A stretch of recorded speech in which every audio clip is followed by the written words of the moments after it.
Ladies and gentlemen, I'm Carl T. Rowan. As the new director of the United States Information Agency, I have the privilege to present to you a dramatic document of man's continuing search for dignity. Freedom Now movement, hear me. We are requesting all citizens to move into Washington, to go by plane, by car, bus, any way that you can get there. Walk if necessary. We are pushing jobs, housing, desegregated schools. This is an urgent request. Please join. Go to Washington. What's up, everyone? Welcome to another edition of By Understood. I'm your host, Eric Hicks. I'm here with my esteemed co-host, Delonte Wilkins. As always, we ask if you all are feeling it, the information, you're liking the content of what we put out. Click, like, subscribe, and hit that bell. Don't be afraid to hit the bell. You did? How you doing today, brother? Man, another day. I'm pretty fit for a squid. Pretty fair for a square. Yeah, that's pretty much how I feel, man. It's another long day, but we gonna make it. You know what I'm saying? We gonna make it. We're gonna make We it. don't got no choice, man. Like the Rough Rider anthem. We gonna make it. Or is it? Hey, look, man, stop reading my mind, man. You took the word right off my mouth, man. We gonna make it. That's right. Hey, for those of y'all who don't know, y'all need to pull that up right now. We gonna make it. Let that be your theme song, man. Yeah, because if we haven't proven nothing else over the years or over the centuries, if we've proven beyond a doubt, we gonna make it. You dig? We're gonna make it. Yeah. Mm-hmm. Hey, as always, man. Listen, every day is always filled, man. But it's shit. It's always something going on, man. Something. I mean, yeah. I'm talking about. It seems like every minute of every day is something happening. I'm sure you've seen where the DC Council they passed the crime bill. Now Yep. they just voted on it. And for the sake of clarity, I will note that Trayvon White, he was just present, so he didn't actually cast a vote for it. But yeah, they pretty much voted on it the other day, so it's just waiting for the signature of Mayor Bowser. And Yeah. I have some thoughts about it because it's the news. I was telling my wife today, the news, they sensationalize crime, and I don't think that it's like every time that you turn on the TV, all you hear is crime. But I found out some interesting facts, in the midst of all of this, and that is that did you know that across the board crime is down for the year 2024? All crimes are down. Everything is down. Theft was the only thing that was up. That was up 9%. But all other crimes are down. Total crime is down.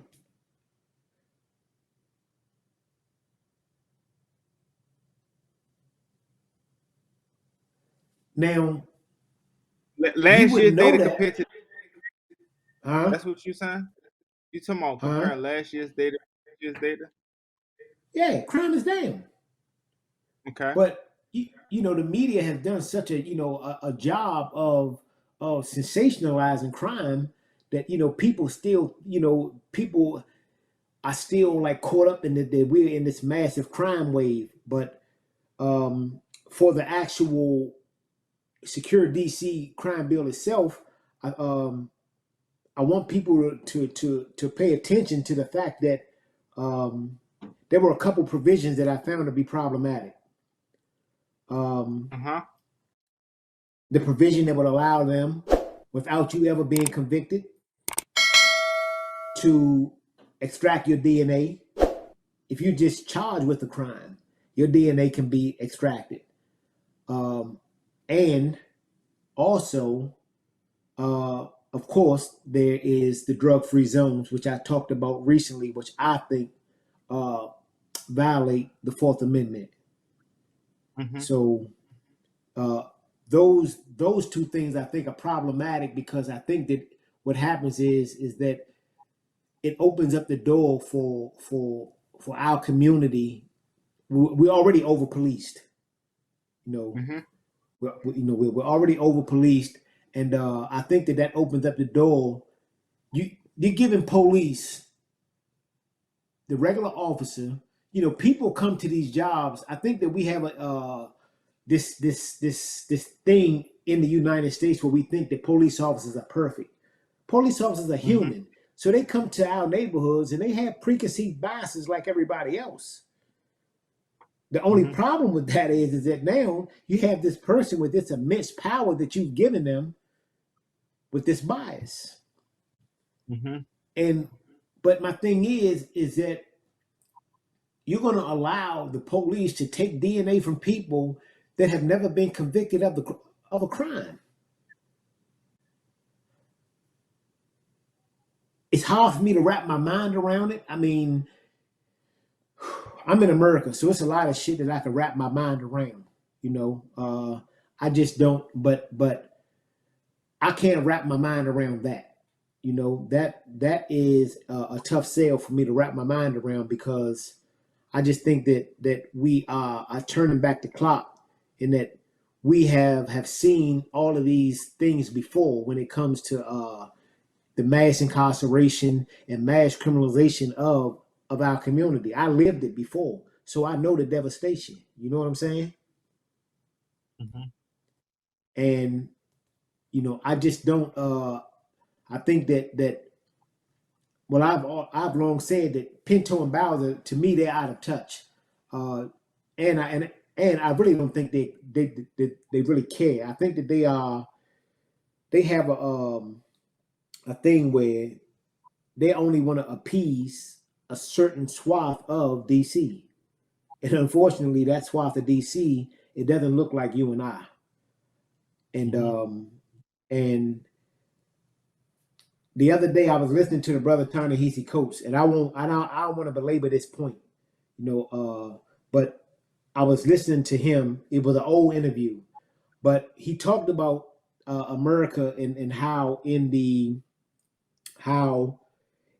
the 70s, when America made a conscientious choice to begin this experiment with mass incarceration.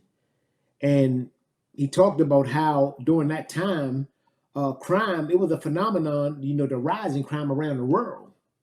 But the United States was one of the few countries that took the route of mass incarceration, during that time. And to me,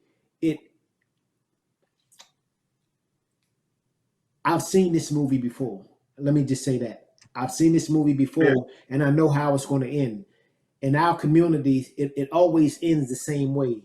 You're talking about now in this era of this quote unquote crime wave. My prediction is that maybe 15, 20 years from now, when you wiped out another generation of young men and women, you'll come along and apologize and recognize that you made a mistake. But to me, the apologies are hollow, because you keep recognizing that you make mistakes, but then you keep apologizing, and to me, I just, at what point do we say, hey, your apology is not accepted? Your apology is not accepted. It's just not. And so I don't want to belabor this point, because I think that as people tune into us, we will explain to people in DC and people nationwide the importance of voting. You have to vote. You have to vote. You have to vote. You have to. It's a reason why Malcolm called it the ballot or the bullet. And I think that you have to vote, because you're going to have those people that say that well, don't you think that Congress should enhance penalties if crime is spiraling out of control? And I think that when we answer that question, we have to be real careful, because I think when you answer that question, again, I always tell you that you keep talking about contemporary crime, but we've never addressed historic crime. Historic crime has never went anywhere. That crime is still here. And that crime is not, and it's not victimless. And that's not to paint a picture of Black folks to be victims, but historic crime is just not victimless. So I think that until we get serious about addressing historic crimes, I mean, just think, you've come, you've come of age in the area of First Street. You remember First Street being a predominantly Black neighborhood, and then you come to it now and it's predominantly white. And to me, it wasn't an accident. No. So yeah, it's not an accident. I witnessed. So, I mean, I literally. I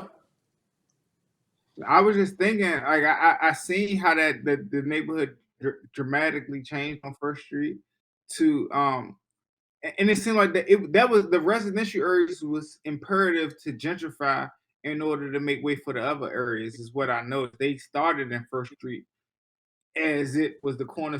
It was important to do that area first, is what I noticed, because it was just because of where it was at. Well, yeah, I mean, and so, and that's why I say, I mean, it's not, and this is something that we'll definitely revisit, because the Mayor Bowser, eventually she's going to sign it, and I want to dedicate an entire episode to this point, because I want people to understand that people want Black folks in these inner cities to feel as if they are criminals. And my thing is that if you look around the world, anywhere where people have suffered, any indignities imposed by colonization and whiteness, you're going to have high crime rates, because you come into these countries, you come into the communities, and you swallow up the resources. So yeah. I mean, people, it's not a coincidence. And it's not a coincidence. Yeah, and in my later episodes, we'll start to draw the line for people so that they'll understand that this it's not an accident. But yeah, man, I it's sad, and because we've been here before, and I can pretty much write this script out. I know how this script's going to end, and I know that years later, some politician is going to be standing up on a stage, and they're going to be addressing a group of Black folks, talking about they're sorry for signing the crime bill of 2024. But by that point, you're going to have a whole generation of young kids and that are gone, that have been over policed. You're going to have communities devastated, and then you're going to have whole communities that have been wiped out, and they're going to be moved out to who knows where. And those communities will look totally different. So we've seen this before. So them bees my sentiments, in the words of Zora Neale Hurston, and I'm going to stick with those sentiments. And because I don't think that my sentiments are going to change. You know what I'm saying? Yeah. So, yeah, man, but I'm pretty sure you saw your boy. Okay, what he do? What he got going on? The pictures, all of these AI generated pictures with Black folks. And okay. I don't know any of these people. You know what I'm saying? Black folks or Trump? Huh? Is the Black folks or Trump? You don't know who you don't know the Black folks that's in the pictures with him? Well, I don't know none of them MFs. You dig? I don't know none of them. But my thing is that if you're confident of the Black vote, which I saw a show today that where a sister, and she actually did her homework, where she said that it was demonstrably false that that you had these large swath of Black folks moving over to Trump. That it was demonstrably false. Me personally, I go off what I see, and I don't see people moving over to him in in the numbers that they say. So I've always questioned it, because I don't believe it's true, But my thing is this: if you're so confident, why do you need AI generated photos, man? Go you and take telling some me? pictures with. So you telling me those photos not real? AI I don't know none or of them you said? motherfuckers. I don't think nobody knows none of them. So, Well, put it this way. Shit. In any of those pictures, if any of those people can come and they can show me the authentic photo, yeah, okay, cool. But I just know it's not true. I know it's not true. Me I don't personally, know. I give my people way more credit than that. I don't think that we are the babbling idiots that America. I don't know why they keep thinking that people who've had to outwit you to live for hundreds of years are these babbling idiots that you can just sell anything. You know, we've had to be What? some of the craftiest and most cunningest people on the face of the earth just to stay alive. So why do you think that we would fall for the okie doke, the traditional okie doke? I just don't see. Yeah, So I don't. I just don't.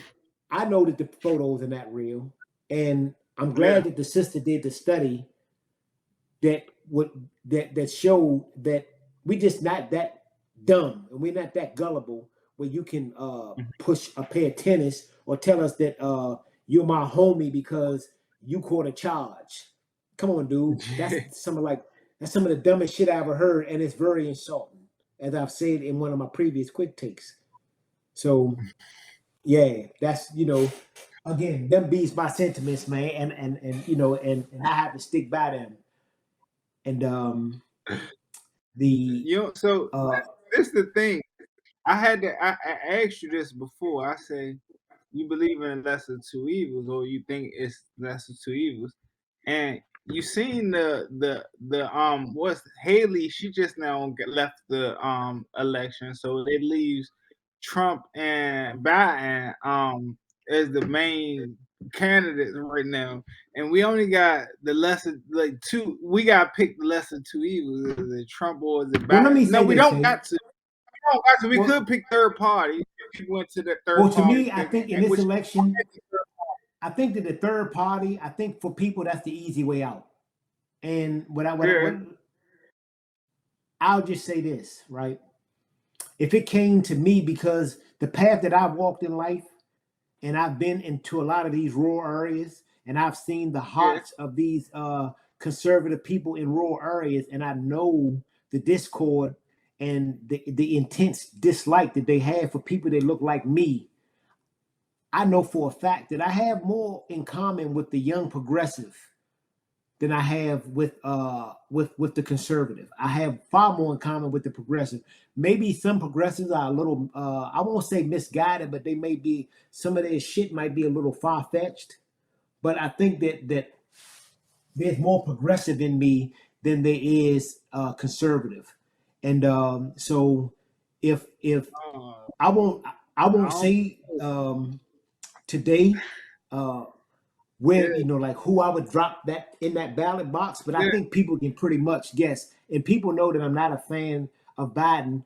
But as we progress, I think that I will begin to paint the picture, and you'll begin to paint the picture that you can't tell me that you're my friend, but you have people surrounding you that that are clearly bent on my demise, and they have made no, they like, they're not hiding it. It's out in the open. So, and I think that at some point it becomes insulting because you you do things directly in our faces and say, hey, but I'm your friend. I'm your friend, Tay. I'm gonna I put don't know. something. I don't know. I don't know. I think like if I'm picking between Biden and Trump, like I think you know that I'm picking Trump all day over Biden, and the reason is he's so.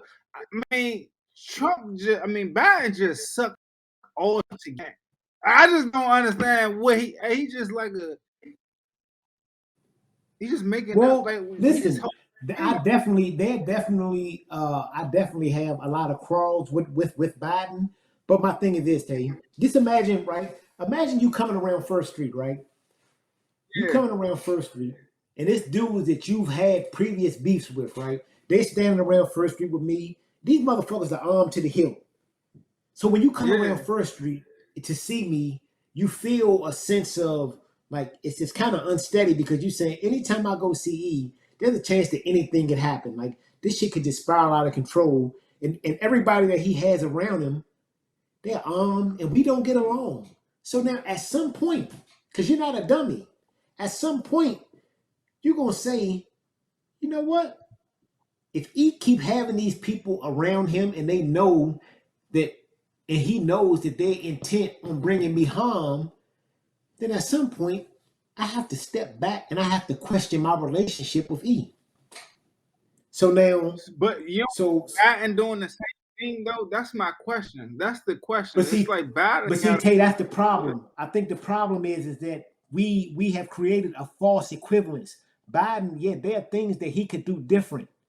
But the people that surround Trump, they have shown you in no uncertain terms that they're intent on turning the clock back hundreds of years. And so you can't look me in my face and tell me certain things and just think that I'm gonna like bow my head like the happy Negro. Nah, I'm gonna challenge you on this. And like I say, there are things that Biden has and has not done that I disagree with a whole lot. And we can have that beef. But I can't. He lost me, and I don't know because I can't tell you what Trump stand with this this war and this Palestine and Ukraine. Like I'm really Biden. Like the United States was the only voting entity, from what I understand, when it came to the United Nations vote as it related to this ceasefire. And I'm sitting right here watching all these countries like detest and not support this, and they still like they're bullying us, and that's under Biden's administration right now. And I can't tell you Trump would have voted or did something different, but let me put it this way: can't rock. I'll cross the bridge overseas when we get to it. Right now, black folks, we catching hell right here, and it's not that I don't care about people in Palestine. I care, but my thing is in this moment, I care more about your kids. I care more about my grandkids. And I care more about the people that he's putting around them and what this country will look like. See, a lot of people don't understand what a fascist government is. And I see where America's moving. They're moving toward a white Christian nationalist nation. That means that everything is governed right. So I know what a fascist government is. So yeah, I care about what's going on in Palestine and what's going on in Israel. But my thing is this, yo, dude, I can't help you until I get my own shit straight because we fighting a battle right here. We fighting a battle right here, and I think that I'm more concerned with, like, let me be clear. When it comes to my life at this point, to be honest, bro, I really don't give a fuck. Let me just say that. I don't care. I care more about the kids that's going to follow me. So when I see the people that surround Trump, the Stephen Millers, the Steve Bannons, I know exactly what they have in store for America. I know what they have in store. I've seen it. I know exactly what it is, and I know what could be done.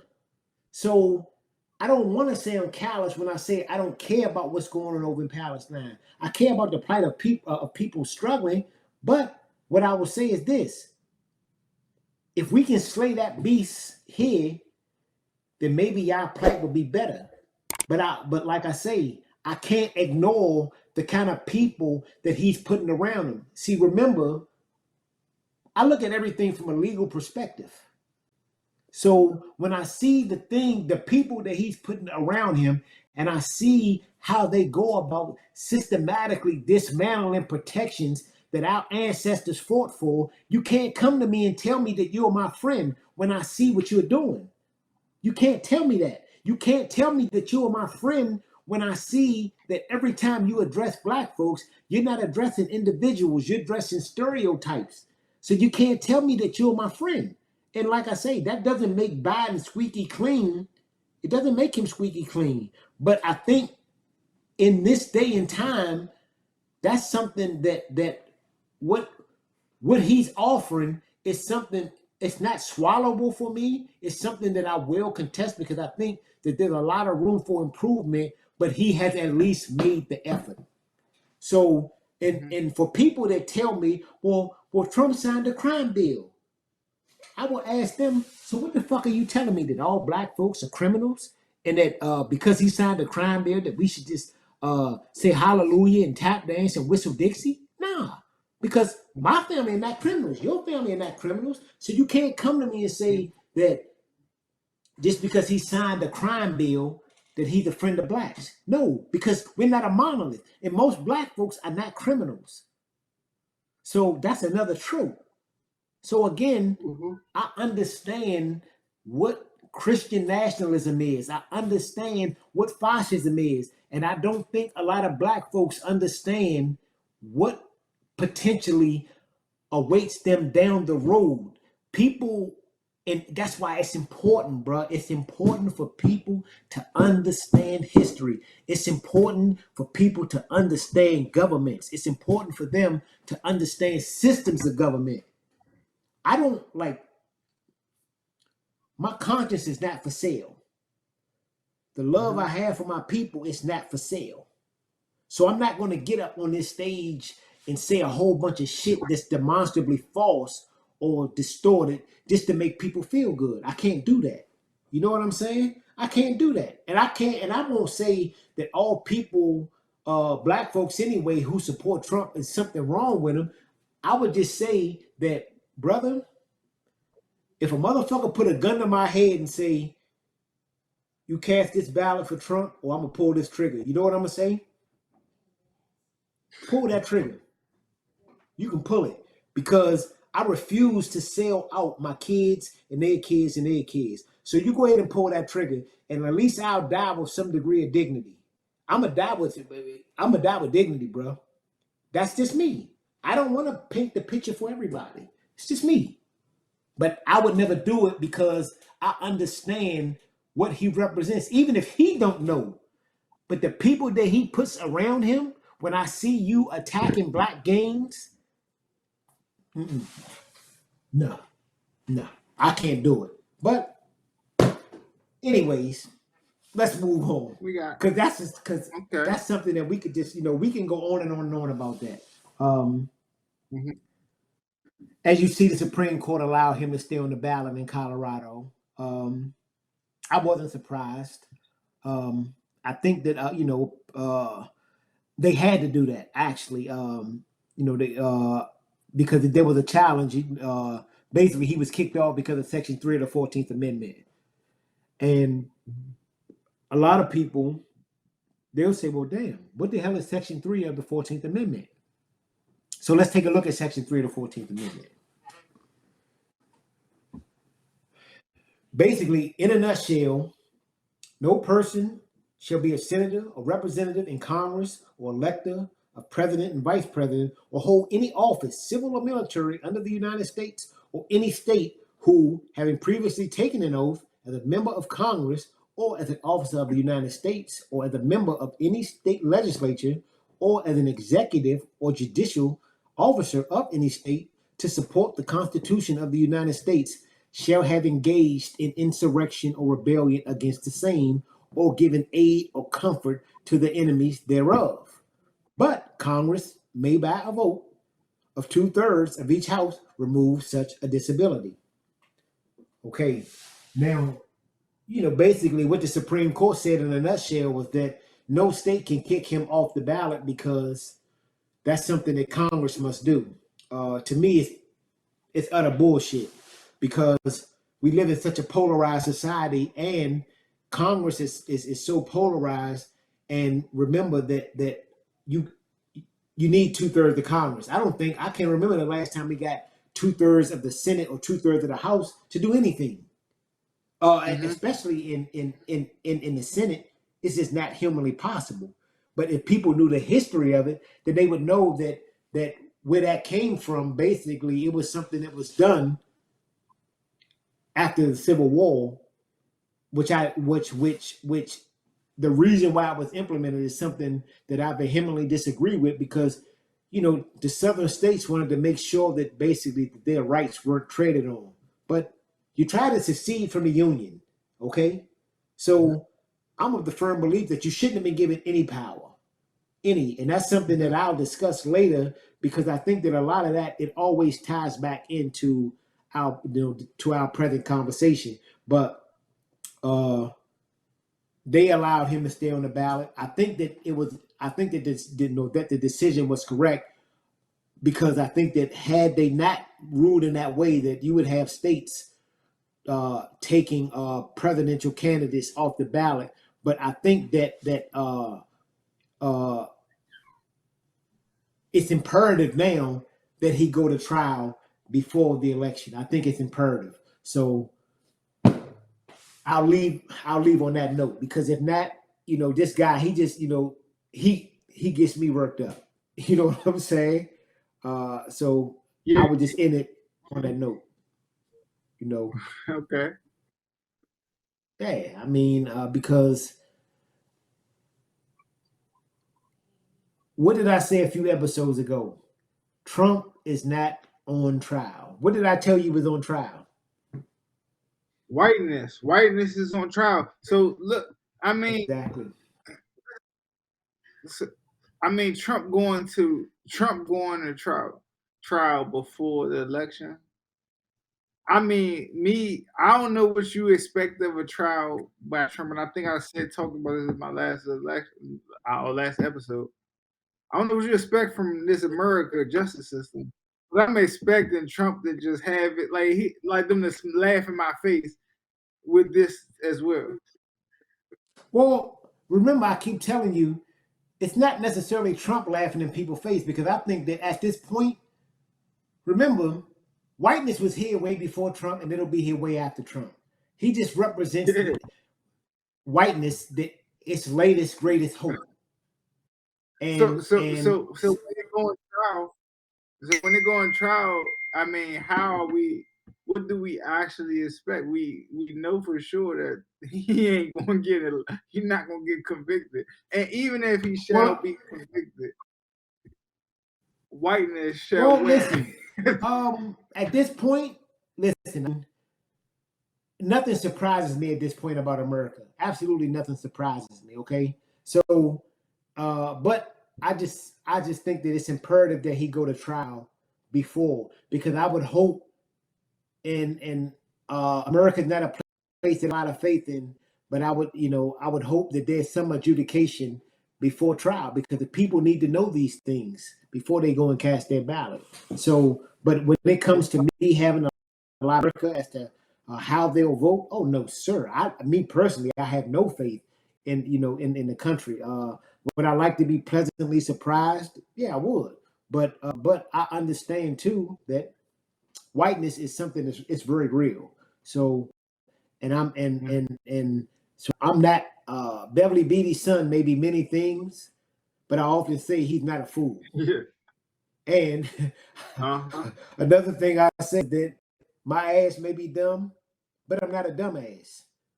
So okay, I'm not I will no longer sleep on America because I know what America is capable of. So they decided to keep him on the ballot, and that's a done deal. That's cool. Let's just see what happens, before the election, and we'll see. We'll see. I've made my thoughts clear. That gun, that ballot, pull the trigger, and I'll never change. okay. But said that,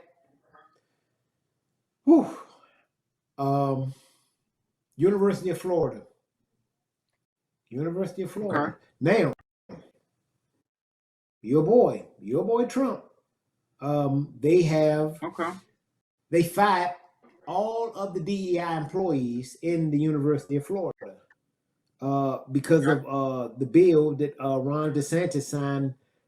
I want to say that last time, that basically said that any institution, any state institution that that had these DEI entities, that their funding would be withheld.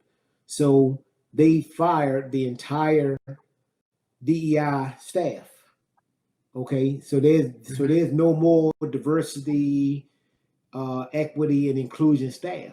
And for all of these Negroes who keep saying, "Oh, we was for XYZ," I keep asking them, "What are you offering in to replace this?" Because if you don't offer something in to replace this, that's going to elevate blacks, then my advice to you is you need to shut the fuck up. That's my advice, because you're not offering in return. You're saying, "Oh, well, these things are used for XYZ." Okay, I understand that, but they also benefited folks. So am I 100% on board with them? No. Until I can come up with a viable replacement, I'm gonna take my own advice and I'm gonna shut the fuck up. That's what I'm gonna do. Yeah. Because I don't have a viable replacement for it. But I was happy to see that Emmitt Smith, because he graduated from Florida, and he came out real against the University of Florida, and I was happy to see what it is that he wrote. And what he said was, "I'm utterly disgusted by the University of Florida's decision and the precedent that it sets. Without the DEI department, the job falls to the office of the provost, who already had their hands full to raise money for the university and continue to advance the academic studies and athletic programs. We cannot continue to believe and trust that a team of leaders, all made up of the same background, will make the right decision to equity and diversity. History has already proven that it's not the case.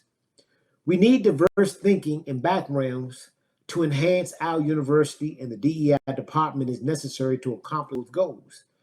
Instead of showing courage and leadership, we continue to based on systemic issues, and with this decision, the University of Florida has conformed to the political pressures of today's time. To the many minority athletes at the University of Florida, please be aware and vocal about this decision by the university, who is now closing the doors on other minorities without any oversight. And to those who think it's not your problem and stay on the sidelines and say nothing, you are complicit in supporting systemic issues." So as you see, this is a big deal. It's a very big deal. And as I was telling you earlier, right? A lot of this stems from the Supreme Court's decision earlier this year that basically shot down affirmative action as violative, as being in violation of the 14th Amendment.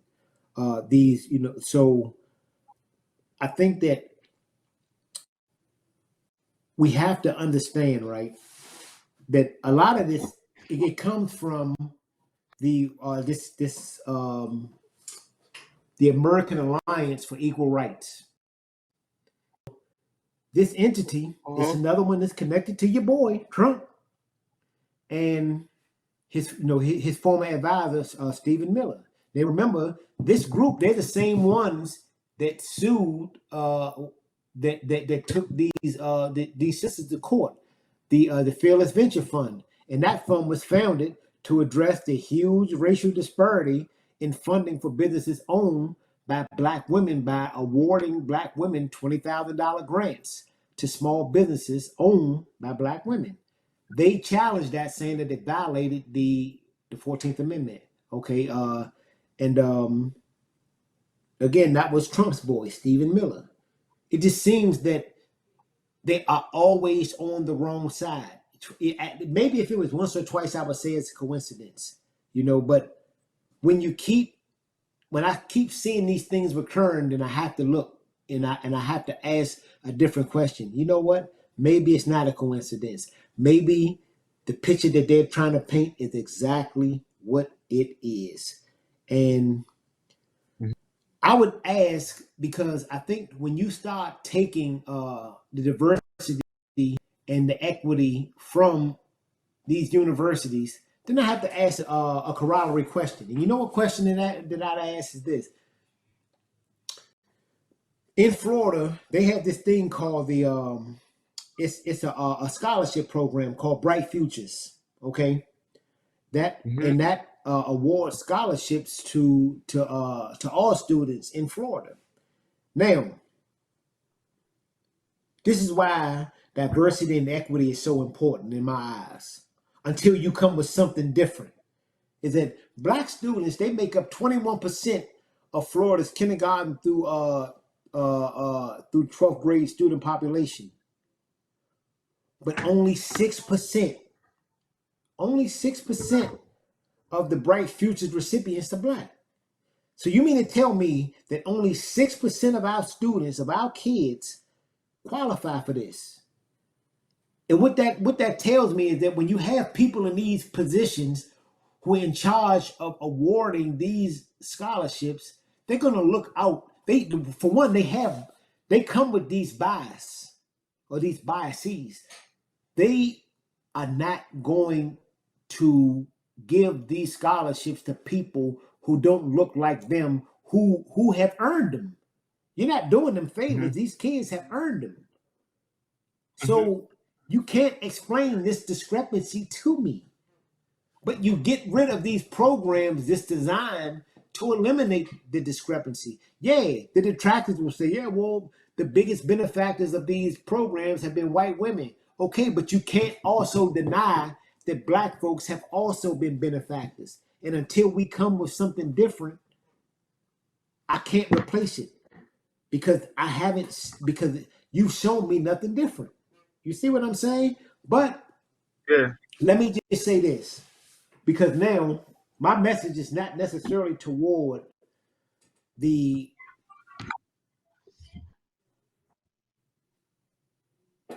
individuals as far as the college administrators, the members of Florida Congress. You know who my message is to now? My message is to all of these black student athletes, because I think that there's going to come a point where Florida is in the SEC. The SEC makes billions of dollars off of football, off of basketball as well. But at some point, our young black athletes, they're going to have to ask themselves the question, do I go to this state, a state that doesn't align with my values, or do I take my talents somewhere that aligns with my values? This is the line it's going to have to be drawn. It's unavoidable. We're going to have to draw this line because, as we've seen, there's a close association between democracy, white supremacy, and capitalism. And these students, when I get to the third prong, that capitalism, that's where they can make their power felt.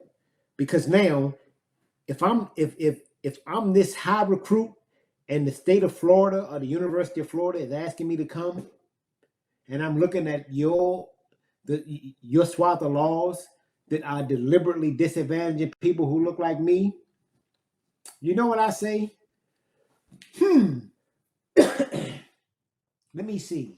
You want me to play quarterback for the state of Florida, but you've just ended all DEI employees in the state or in the University of Florida. But now, guess what? I also got a letter of intent from the University of Michigan. Ironically, Michigan has DEI staff. There are no intentional assaults on the rights of black folks in the state of Michigan.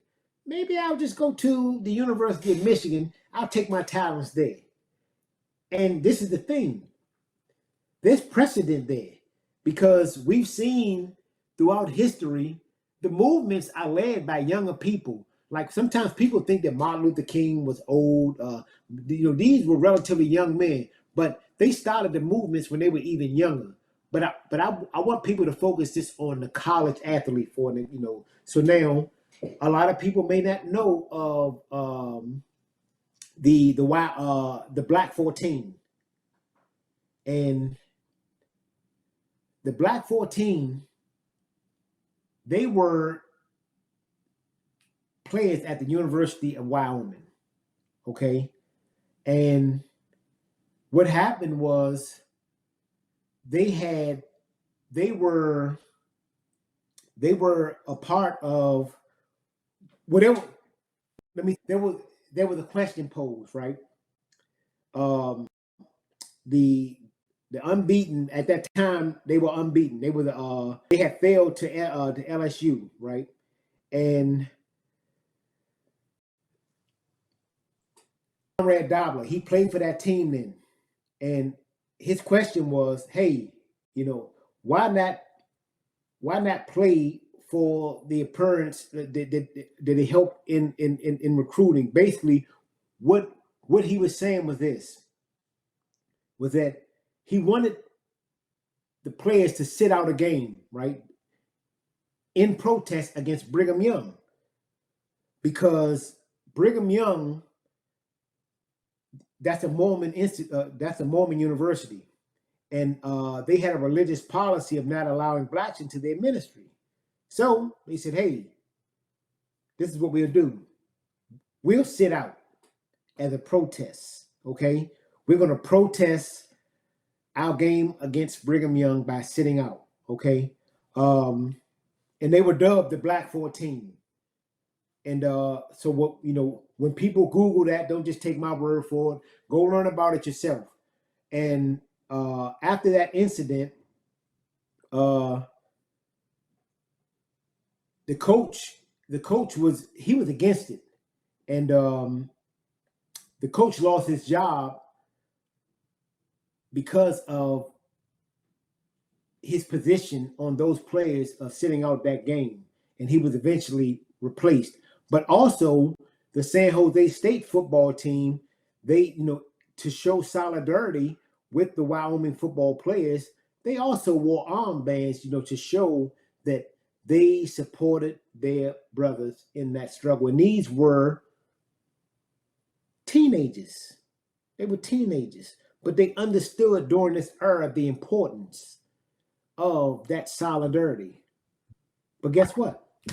I won't stop there, because you also had the Syracuse 8. For those who don't know who the Syracuse 8 is, of course you can always Google it. But the Syracuse 8, they were 9 black Syracuse University football players, and they boycotted practices and games over institutional racist mistreatment of players at that university. And their sacrifice, it ultimately brought about changes being made at that university. It made the university pretty much kowtow, and it made them backtrack on some of the more draconian policies that they had in relation to the African American students that were on campus. So I want people to understand that there's power in collegiate sports, when it comes to the African American player, and it shouldn't just be relegated to African American, because I don't think that the onus for making America a truly democratic a country that where you have a true democracy, something that we've never seen to this date, it shouldn't fall on the shoulders of our kids. It just shouldn't. But right now, that's just the reality of it. But it shouldn't fall on just our kids. There should be just as many white players that are out there in mass protesting these things as them. But we can learn a lot from other people's silence. So that is just another example of college athletes taking the helm and being leaders. So having said that, we're going to take a quick break, and we'll see you in a second.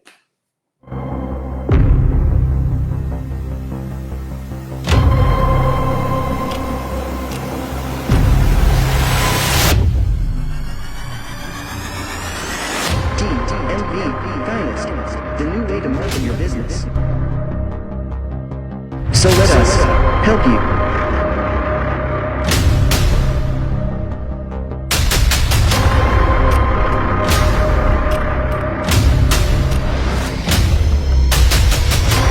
It's time to take your business to the next level.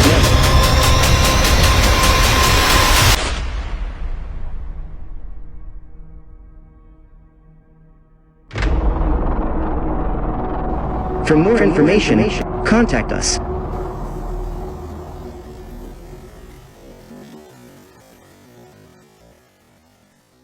I don't know about you, but when I listen to those words of James Baldwin, I for one, I feel like, and I feel like I speak for millions of others.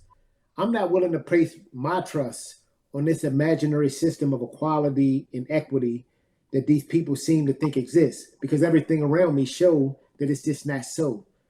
So I'm not doing it, and I wouldn't suggest that anyone that look like me put their blind faith in these people to say that we have moved to this colorblind place to where race no longer matters, when everything that they do tells me that race still matters. So Yeah, you don't understand what I'm saying? So I'm telling you, I had a friend of mine said, well, a white associate of mine said, I don't see race, and I was cringing in the inside. Oh, yeah. So and that's just how I feel. So I would just say, in wrapping this up, that I want our kids, our student athletes to understand that they have a role to play in this. And I don't want to put the burden all on them, because it's going to take a group effort. But I want them to understand that they do have a role to play in this. And if these states, where these universities are, if they're hell bent on ending DEI and banning books and doing all of these things, attacking Black history, which is American history, then I think that these kids, they have to make a conscientious effort, or they just a conscientious decision not to attend these colleges in these states. Go to a state that aligns with your values.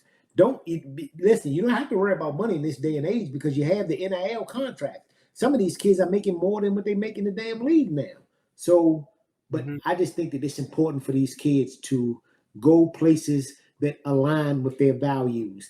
And I guarantee you that when they start to see that exodus of these great Black athletes, I guarantee you that these states will begin to backtrack on some of this BS.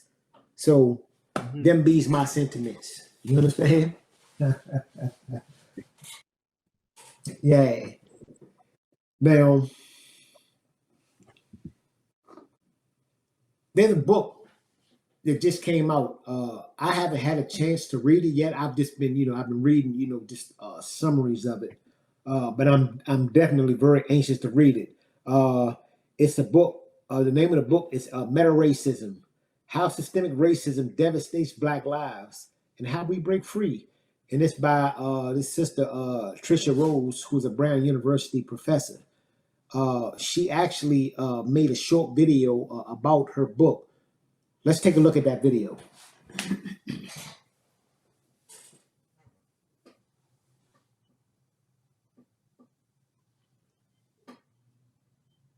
How can you describe systemic racism if you haven't done all this research? What would you say? You'd say what I said 20 years ago. You'd say, there's a lot of racism out here. Or as I say in the book, you'll say something like, yo, I got caught up in the system. All right. Now, people usually say that and they mean prison, but it also refers to the entire way societies racism a lot in America, but it's almost always about individuals and individual stories. In fact, racism is primarily driven by systems, and systems are interconnected policies and practices that can interconnect in such a way to create an impact that is greater than if you simply added the parts up. So you'd say this cop did this, and that's true. But when you really pull back and tell that same story, taking into account all of the social factors that brought the African American who was murdered in contact with this other individual, they are embedded in an entire system. And that system creates the context in which those outcomes are not just possible, but probable.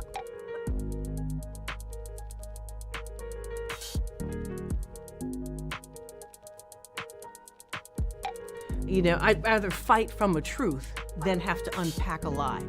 But they've left us with a lot of lies to unpack, and so I'm unpacking those puppies.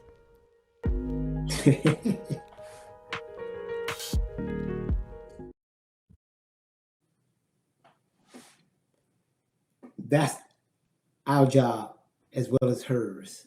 And I'm anxious to read it because it's important that we begin to unpack, some of these mendacious myths, that have been, that are so pervasive in our society. Because, you just think, there was a speech that Martin Luther King gave years ago, right? And in that speech, he talked about this white guy that had got killed. He had marched with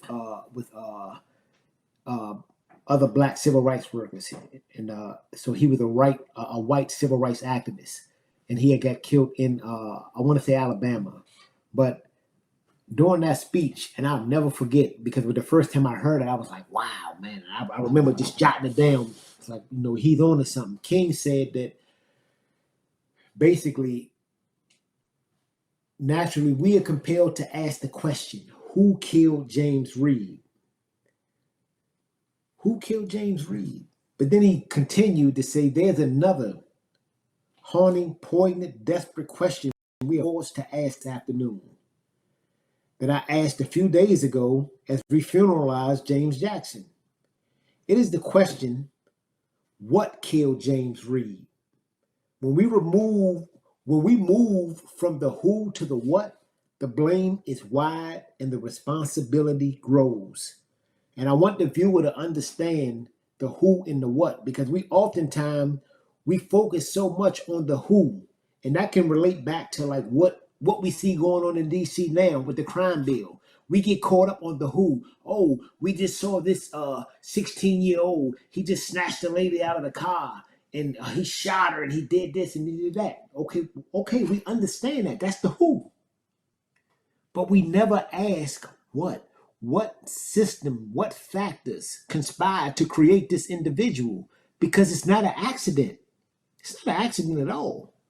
So I want to read her book because I think that I want to better understand like how systems, you have appraisal bias, you have redlining, you have educational gerrymandering, you have discriminatory labor practices, you have discriminatory healthcare practices, you have mass incarceration. All of these things and others, they share a connection. And in that connection, they produce a set of probable outcomes, as she said. And what America has proven to be excellent at is criminalizing those probable outcomes. And I've always asked, and she may not get to that answer in her book, but if this kid that went out and carjacked a person, if he's criminally liable, if he goes to prison for decades, why is the appraiser that went and saw your mama's home and told her just because she was a black woman that her home that was marketed valued as $900,000 was only worth $650,000? Why is that person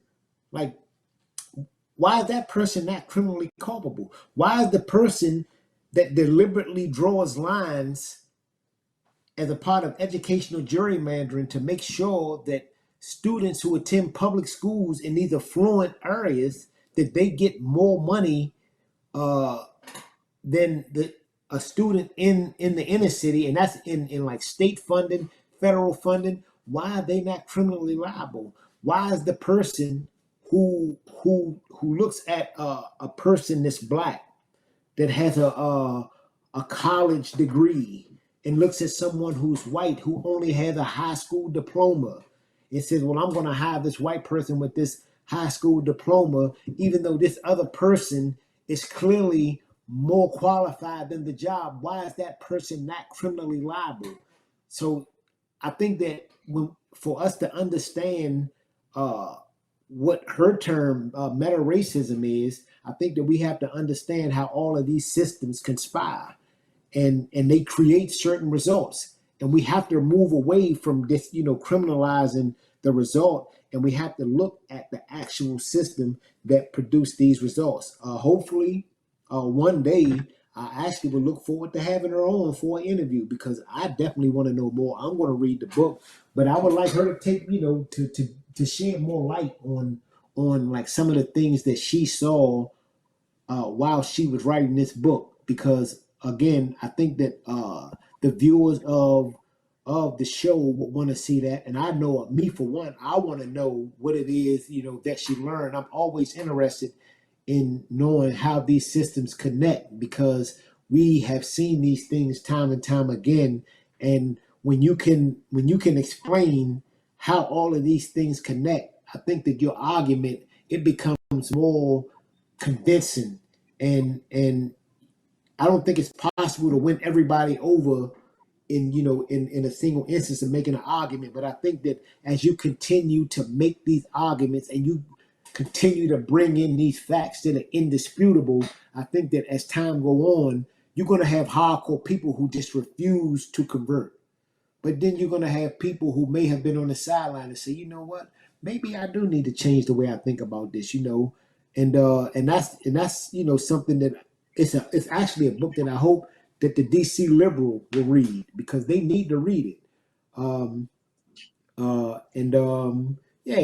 That's just, those are my sentiments on it, and I would just hope that eventually we're able to have on, because I'm very interested in hearing about what she learned about systemic racism and how all of these things are connected, and she'd be able to share her wisdom with myself, and she'd be able to share her wisdom with the viewer. What say you, Delonte? Yeah.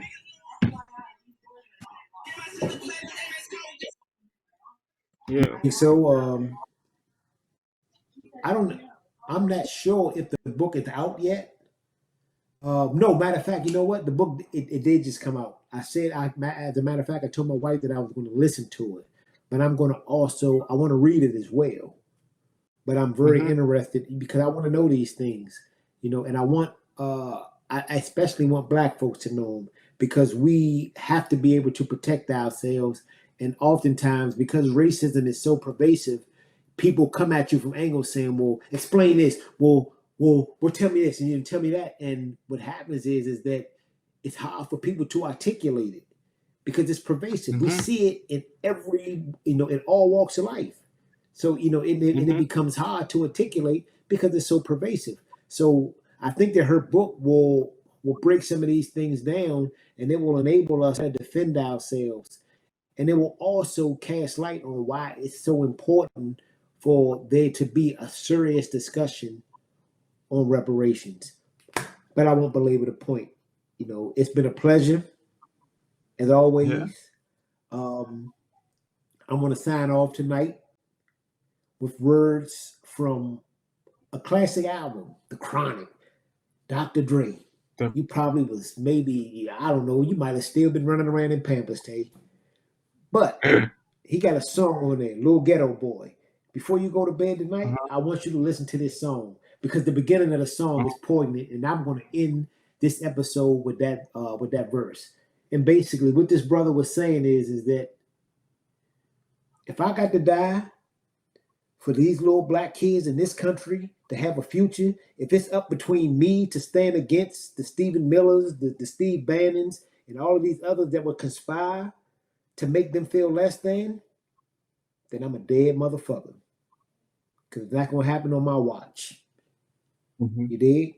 So yeah, I want to say thank you to everybody that tuned in. As always, we appreciate you. Please feel free to share. Feel free to comment any comments you may have. Eventually, we will be going live, so you can comment with on things in real time. But for now, peace, stay woke, and stay Black.